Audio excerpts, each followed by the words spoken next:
desórdenes alimentarios se vuelven un mal común de nuestro tiempo. Jovencitas esqueléticas, con riesgo incluso de perder la vida, consecuencia de lo que se conoce como anorexia. También la bulimia prolifera, por lo que en esta emisión de Entre mitos y realidades, dos especialistas nos ayudarán a conocer qué son y por qué ocurren estas autoagresiones. Bienvenidos quienes están detrás de la pantalla y lo mismo nuestros invitados. Pilar. Gracias, Catalina. Por supuesto que estamos ante un problema serio. Tan solo en México, cada año se documentan más de 20.000 nuevos casos de anorexia y bulimia. Y para hablar sobre estos trastornos, hemos invitado a Michelle Charlier-Curie, licenciada en Psicología Clínica con maestría en Psicoterapia Psicoanalítica. Es la jefa de la Unidad de Salud Mental del Hospital Juárez de México. Damos la bienvenida también al neurocirujano Manuel Hernández Salazar, jefe del Servicio de Neurociencias del Centro Médico Nacional 20 de Noviembre, del ISSSTE, y pionero junto con otros especialistas en una neurocirugía funcional para tratar anorexia y bulimia. Un gusto que nos acompañen y empezamos ya. Michelle, ¿qué debemos entender cuando hablamos de anorexia y bulimia? ¿Se trata de una enfermedad, de un trastorno? ¿Qué es? Bueno, me parece que es un tema actual, sin embargo muy añejo, ¿no? Viene desde hace muchísimo tiempo. La anorexia y la bulimia son dos trastornos totalmente distintos que inician por una situación psicológica. Es decir, sí es un trastorno de la alimentación, sin embargo su origen va a ser psicológico, va a ser mental. Por eso el tratamiento no tiene que ser exclusivamente de nutriólogo o de médico, sino tiene que ser un tratamiento multifactorial en donde se incluya tanto psicólogos como psiquiatras, como bueno ahora neurocirujanos y por supuesto también nutriólogos. ¿Qué es la anorexia? La anorexia es un trastorno mental en donde la persona por situaciones primeramente en un 80% sociales inicia en algo que debe de bajar de peso, en una imagen que debe tener similar a lo que hay afuera, al estereotipo que marca la sociedad. Por eso la edad de inicio de este tipo de trastornos es a la adolescencia, más o menos entre 13 y 14 años. Cuando hay este cambio de cuerpo de la niña a mujer, tal cual, empiezan a querer tener ídolos y a quién seguir físicamente, estéticamente, por ahí se empieza y van a iniciar después con un trastorno de la alimentación en donde ya no van a querer comer, en donde va a haber muchísimo ejercicio, todo esto a favor de conseguir el cuerpo que están buscando por alguien que han visto en la sociedad. La bulimia, por lo contrario, son atracones, se caracteriza por atracones que se da la persona y estos atracones después generan muchísima culpa también por conseguir un cuerpo que quieren conseguir y entonces estos atracones pues se tienen que ir y devolver, ¿no? O sea, el objetivo es el mismo en la anorexia y en la bulimia, tener el cuerpo supuestamente ideal. Así es, uno con disciplina, porque el anoréxico es muy disciplinado y en la bulimia hay un poco más de desorganización.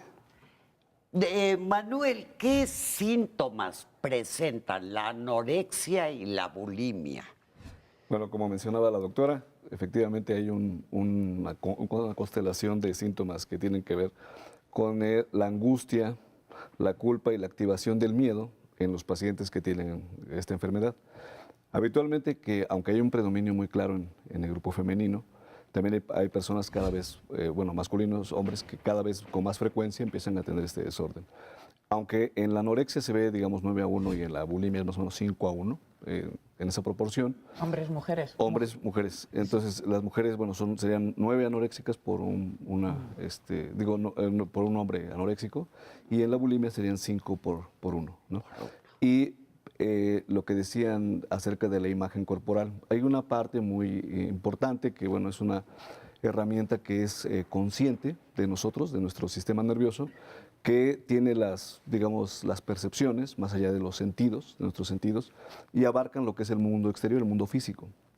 Y en esta parte hay una gran cantidad en este mundo visual de imágenes que decía la doctora, que seguramente influencian mucho el desarrollo de estas tendencias. Entonces, hay una dismorfofobia, en el sentido de que se pierde la imagen corporal, imagen que nosotros no vemos de nosotros mismos, hasta que nos reflejamos en un espejo o hasta que sentimos un dolor. Pero entonces, Manuel, ellos se ven en un espejo y se ven distintos a la realidad. Exactamente. Es una de las características que ellos sientan que tienen sobrepeso y que vean su imagen desfigurada. Michelle, ¿son conscientes estas personas de que tienen un problema? No. ¿O no? En la anorexia no. En la anorexia no se dan cuenta que tienen un problema, no se dan cuenta de estas fallas de la imagen corporal que dice el doctor. Ellos se ven y verdaderamente consideran que hay un sobrepeso, pero aún así sienten que lo que están haciendo con la comida y con el ejercicio es totalmente saludable. Es una situación de mucha salud, o sea, no lo ven como algo de enfermedad. Yo les decía que aquí hay una cosa muy obsesiva y por eso tenemos nosotros en psicología, la parte psicológica, que diferenciar, porque se puede confundir la anorexia también con una depresión mayor, una depresión profunda o con un trastorno obsesivo compulsivo. Que nosotros diagnostiquemos bien al paciente va a definir el tratamiento que este paciente va a tener para lograr un éxito en ese tratamiento, porque muchas veces se velan las enfermedades mentales con unas o con otras y no son bien diagnosticadas. Pero, por ejemplo, cuando llegan a extremos que se les cae el pelo, que tienen el corazón les falla, Sí. ahí tampoco son conscientes de que es un problema. Quienes son conscientes son los que están alrededor. Y son generalmente ellos los que dan la indicación. Nosotros recibimos a un paciente con anorexia y el paciente asegura que él está bien. Es la familia quien empieza a hablar, es la familia, pero para que la familia se dé cuenta también pasa mucho tiempo. Por eso la oportuna detección no se hace todavía de este tipo de pacientes. Manuel, ¿qué consecuencias tiene en la vida diaria de una persona? Pero hay varias áreas que disfuncionan. La parte, importante es lo que sería la autopercepción del paciente, que es una percepción sumamente lastimada y disfuncional. Hay un miedo constante a hablar de este tema, es decir, exactamente de lo que no quieren hablar es de lo que desean conocer, es acerca del alimento. Si uno interroga bien a un paciente que tiene síntomas extremos de esta enfermedad, se ve inmediatamente cómo se dilatan las pupilas al hablar de este tema. O sea, tiene mucho interés porque preguntan, ¿de qué se alimenta usted, doctor? ¿Qué es lo que usted come? Pero ellos a su vez no quieren hablar del tema de ellos no quieren sacar esto. Eso es un hecho muy característico. Las consecuencias son órganos blancos, como tiroides, que generalmente todos empiezan a aparecer alteraciones de hipotiroidismo. Hemos visto que tienen alteraciones en la silueta cardíaca, o sea, la silueta cardíaca empieza a disminuir en diámetros, la masa encefálica empieza a disminuir, los espacios se empiezan a hacer más abiertos en el sistema nervioso, es decir, la masa del sistema nervioso empieza a disminuir en la corteza cerebral. Eso es un efecto que ya se conocía en los años 70, en los primeros pacientes con anorexia que ellos empezaron a hacerles autopsias.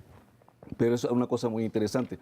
Ocurre que hay un efecto en el cerebro, en el corazón, en el hígado, en la tiroides. Entonces hay una constelación de disfunciones que se acompañan con límites normales de laboratorio. Si a un paciente con anorexia le toman un examen de laboratorio, sale prácticamente normal. Pero el paciente no es normal. O sea, el paciente se ve que no es normal.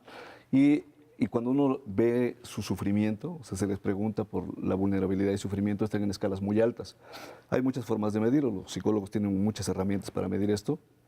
Nosotros hacemos varias escalas, Hamilton A, Hamilton D, Beck, Kudos, Shaps. Son muchas escalas, toda la clinimetría, pero la parte esencial es que el paciente cumpla criterios o tenga criterios de resistencia de tratamientos, o sea, tenga ya un tiempo de diagnóstico, que tenga por lo menos 2 ensayos farmacológicos contemplados bien hechos.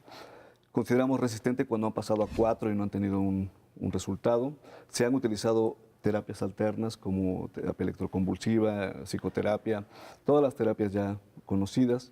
Y cuando el paciente tiene una severa disfunción en estas escalas de medición, se le mide la parte esta de la psique, la parte del estado mental, la parte orgánica y tiene muchas disfunciones.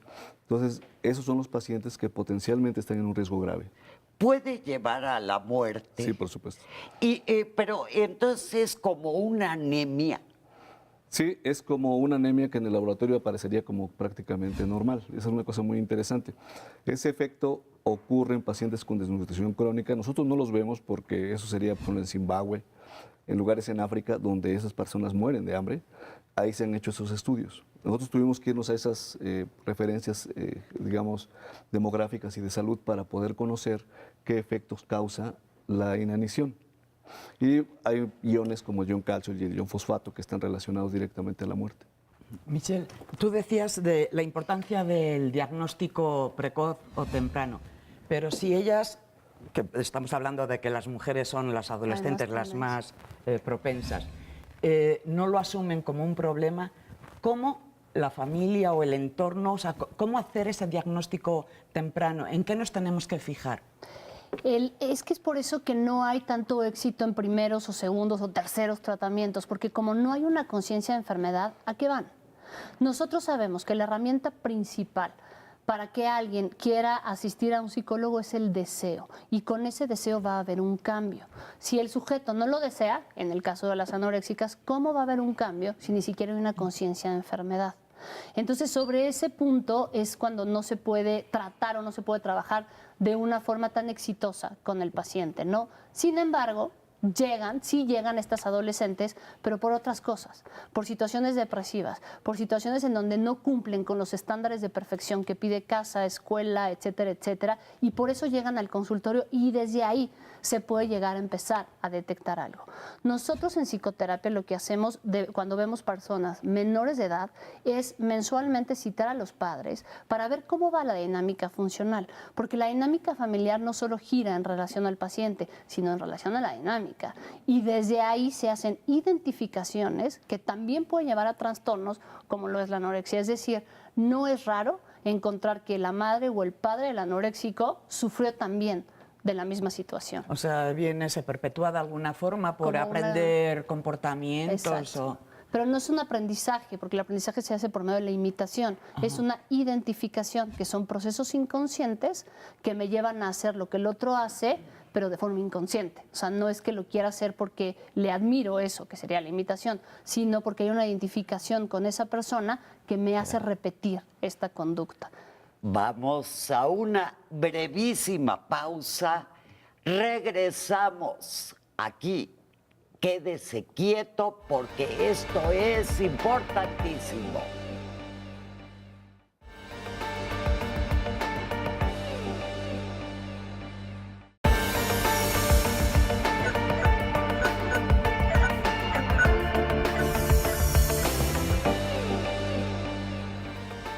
Seguimos con el tema de la anorexia y la bulimia.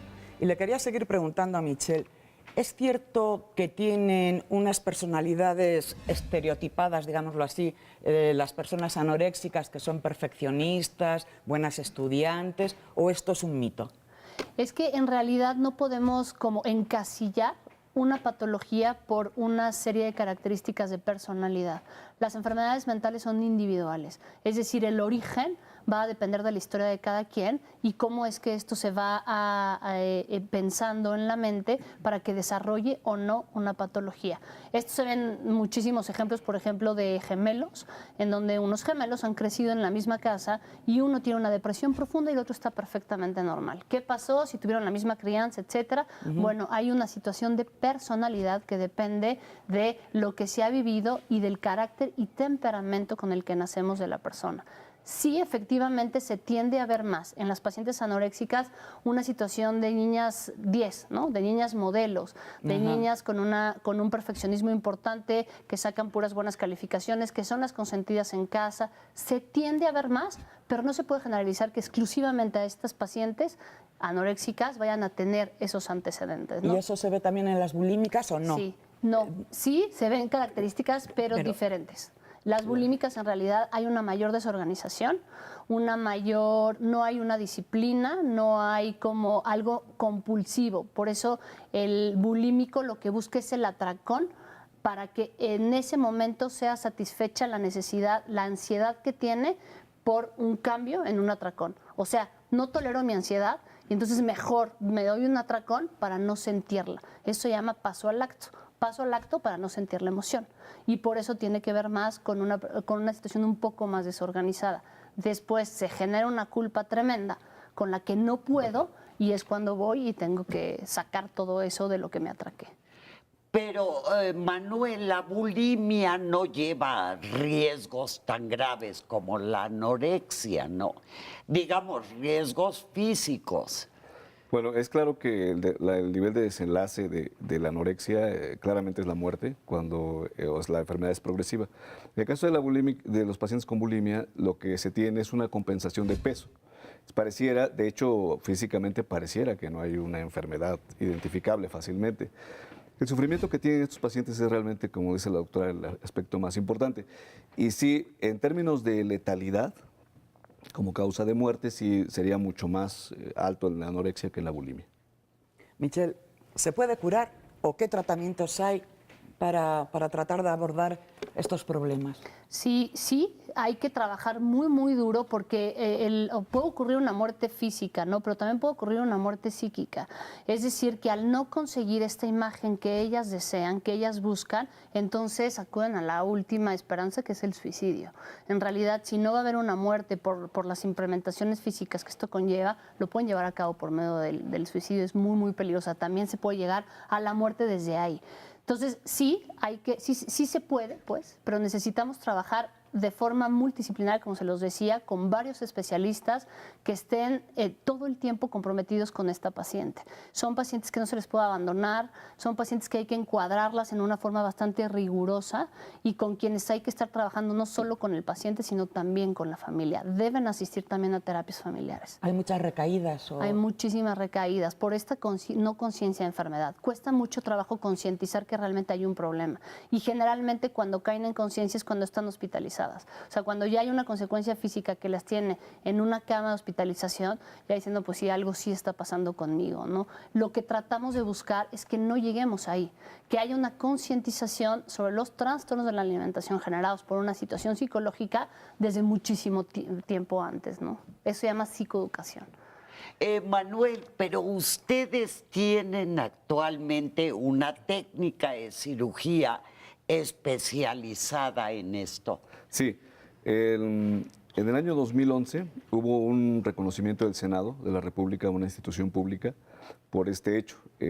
Hicimos un esfuerzo interdisciplinario, como dice la doctora, entre varias disciplinas que nos unimos, todo lo que es neuro, digamos, la parte neurológica, los neurólogos, los neurofisiólogos, los psicólogos, los neuropsicólogos, los psiquiatras y los cirujanos. Entonces, entre todos, hicimos estrategias que, bueno, desde el año 2004 se echaron a andar y empezamos a tener caso a caso, digamos, un protocolo sumamente riguroso de selección de casos. Era completamente de los estudios científicos más sobresalientes que hemos podido hacer en la división y que se hicieron a través de un criterio de selección muy estricto. Entonces, primero era la edad, el género, la parte de que fueran, pues hemos atendido incluso pacientes no derechohabientes bajo algunas circunstancias que antes se podían hacer y posteriormente ya todos los pacientes son de la institución. Tienen primero para seleccionarlos, así que es muy estrictos, que tienen que ser aprobados en una sesión de un comité. Los comités somos interdisciplinarios, estamos presentes todos. Se levanta una minuta, la firmamos todos. Y a partir de ahí, en ese momento se define el tratamiento. Perdón, pero se supone que son personas ya muy, muy afectadas. Sí, se ofrece ese tratamiento que es un tratamiento de cirugía funcional porque es una maniobra directa de cambiar la conciencia, el estado consciente. Es una parte de la conciencia de enfermedad, que esa es la parte que los pacientes podrían, digamos, ellos tienen sensaciones que son culpígenas, de miedo, etcétera. Todo esto, este circuito es el que hacemos a un lado. El resto del funcionamiento de la persona queda intacto, o tratamos de que sea intacto. Esa es una cosa bastante compleja. Pero se hace en el cerebro, se Así opera... es, se hace a través de un marcapaso cerebral, que hicimos también un trabajo muy parecido en depresión, también tenemos por ahí cerca de 20 casos, y es un trabajo en donde elegimos un área nuclear que produce específicamente estos síntomas.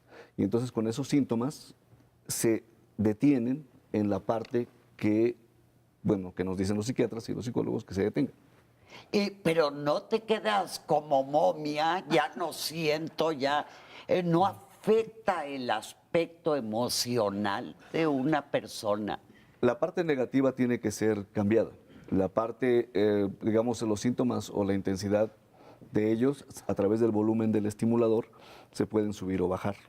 Entonces, la ventaja de este tipo de cirugías es que el paciente se opera despierto para que él nos diga si se siente mejor. Es una cosa muy importante. En el área nuclear se emite electricidad en ese sitio, en ese núcleo, y entonces podemos ver efectivamente y grabar la respuesta. Si el paciente realmente responde, pues se le deja todo el implante. Y eso es lo que hacemos. El paciente se le explica que es todo un proceso muy largo para seleccionarlo, para tener un seguimiento y apego a los tratamientos bastante completo. Y después de la cirugía igual. Entonces tenemos 18 pacientes operados. Con esta técnica es el primer hospital gubernamental que la desarrolla ya de forma interdisciplinaria, así con todos estos alcances.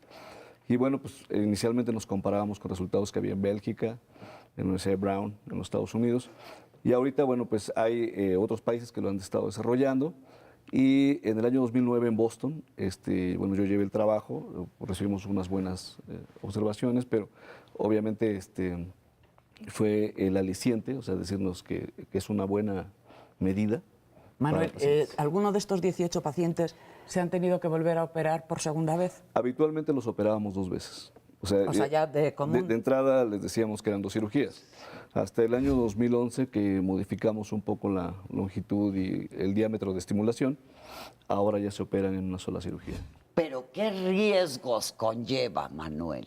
Las cirugías cerebrales en sí tienen riesgos muy específicos de hemorragia, infección, rechazo del implante, son riesgos importantes. También de epilepsia, muchas infecciones, cosas muy desagradables. No hemos tenido un problema de estos en ninguno de ellos. Lo que hemos tenido son estas partes de las señales top-down, que llaman los psicólogos, de la memoria, que tienen una falla anémica en los primeros meses. Después empiezan a mejorar paulatinamente y pues a los, digamos, 6 meses no tienen un residuo de algún efecto.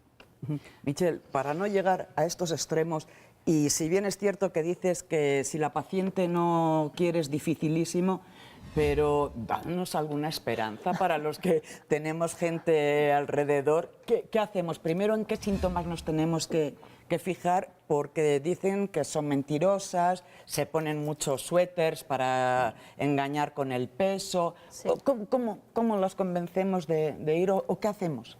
Es que aquí en realidad lo primero que tendríamos que hacer es quitar la situación de todavía muy cultural en nuestro país de que si vas al psicólogo es porque estás mal. Eso no es así. O sea, realmente tú vas al psicólogo para tratar de entender lo que te está sucediendo y poderlo hacer distinto. Entonces hay que quitar la idea de la locura, etcétera, porque las situaciones para nada se manejan así en psicología. Es muy, dentro del ambiente familiar sí se pueden detectar cambios que empezamos a ver en los hijos, en los adolescentes y que tenemos que ver rápidamente los focos rojos. El problema es que los dejamos pasar. ¿Cuáles son esos focos rojos? Cuando empiezan, por ejemplo, a encerrarse muchas horas en la habitación, cuando empiezan a no querer tener contacto más allá de una pantalla, no todo tiene que ser por medio de una pantalla. Pues ese es el típico adolescente, ¿no? Sí, o sea, no, pero en el punto en que ya dejan, hay una distancia ya de un acercamiento verbal con el otro. No solo con los padres, porque en el adolescente es con los padres. En realidad aquí hay una situación en donde se quieren individualizar de los padres porque tienen que pasar esta etapa y ellos representan un estorbo. Entonces sí lo van a hacer en casa, pero tenemos que ver qué está pasando también afuera de la casa, quiénes son las gentes con las que están, porque además hay una cosa que se llama efecto dominó en estas situaciones de la anorexia, en donde si una chica empieza con esto, el grupo de amigas es muy probable que lo sigan, y no con el mismo ideal, pero sí con la misma situación de identificación. ¿Qué es lo primero que busca el ser humano? Pertenecer. Y ya no hay muchos sentidos de pertenencia en casa. Ya no pertenezco a esa familia porque está fragmentado o lo que sea. Entonces voy a buscar pertenecer afuera. Y si voy a pertenecer al grupo de las chicas anoréxicas, ahí me voy a quedar. ¿Por qué? Porque necesito saber que soy de un grupo de algo. Entonces tenemos que estar fijándonos también en lo que pasa a nuestro alrededor. La idea de llevar a un adolescente en terapia es para ver cómo estás tú, cómo te sientes. No es para regaño, ¿no? Porque muchas mamás llegan y es que dígale a mi hijo que deje de hacer estas cosas. Nosotros no regañamos, nosotros no somos personas que damos consejos, sino somos especialistas que nos dedicamos a escuchar cuál es el origen, porque hay un origen en la anorexia. Hay que encontrar ese origen para que desde ahí ahora lo puedas hacer, pero diferente, dirigida a la pulsión de vida para evitar la pulsión de muerte que está tanto encima de nosotros. O sea, decirles come, come, come no tiene sentido, ¿no? Al contrario, al contrario. Al contrario. Manuel, desafortunadamente nos queda poco tiempo. Nos encantaría que nos dieras una conclusión, igual que tú, Michelle. Primero que quiero decirles que esta parte de la conducta, que es una cosa que ha interesado a las neurociencias desde hace muchos años, actualmente ya tiene más forma de ser bien abordada y bien identificada a través de métodos, sobre todo de resonancia magnética funcional, test psicológicos y muchas aproximaciones y paradigmas nuevos. La parte importante es que el paciente reconozca que puede ser ayudado, que es un ser vulnerable, o sea, que es alguien que puede acercarse a pedir ayuda, a solicitar, a abrir esa parte de la que no quiere hablar, que ahorita sería mucho más fácil hablarla porque ahora se conoce como un problema también social, y que la conducta que tiene, que es errática, puede ser modificada para bien.